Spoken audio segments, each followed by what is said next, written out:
আসসালামু আলাইকুম। জাতীয় বিশ্ববিদ্যালয় অনার্স চতুর্থ বর্ষের পরীক্ষার পরবর্তী যে সময়সূচি এবং নোটিশ প্রকাশিত করেছে। পূর্ববর্তী তোমরা জানো যে অনার্স চতুর্থ বর্ষের পরীক্ষার রুটিনটি নিয়ে অনেক সমালোচিত হয়েছে বিভিন্ন সোশ্যাল মিডিয়ায়। এরূপ বিষয় বিবেচনা করেই কিন্তু জাতীয় বিশ্ববিদ্যালয় এখানে স পরীক্ষার মাঝে যে বন্ধটা, এই বিষয়টা তারা কিন্তু বাড়িয়ে দিয়েছে ৩ দিন, ২ দিন এভাবে কিন্তু। কিন্তু গতবার ছিল ১ দিন, ২ দিন। সেক্ষেত্রে তারা শিক্ষার্থীদের কথা বিবেচনা করে তারা কিন্তু এই রুটিনটি প্রকাশিত করেছে।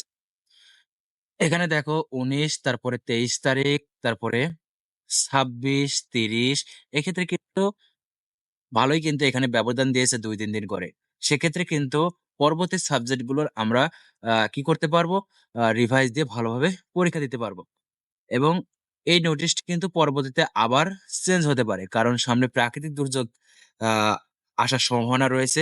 এক্ষেত্রে কিন্তু পরিবর্তন হতে পারে। এক্ষেত্রে দেখো এখানে বলেছে যে বিশেষ দ্রষ্টব্য কোনো কারণ দর্শানো ছাড়াই বিশ্ববিদ্যালয় কর্তৃপক্ষ পরীক্ষা অনুষ্ঠানের সময়সূচি পরিবর্তন করতে পারবে। অর্থাৎ যেকোনো সময় আবার এটা পরিবর্তনও হইতে পারে।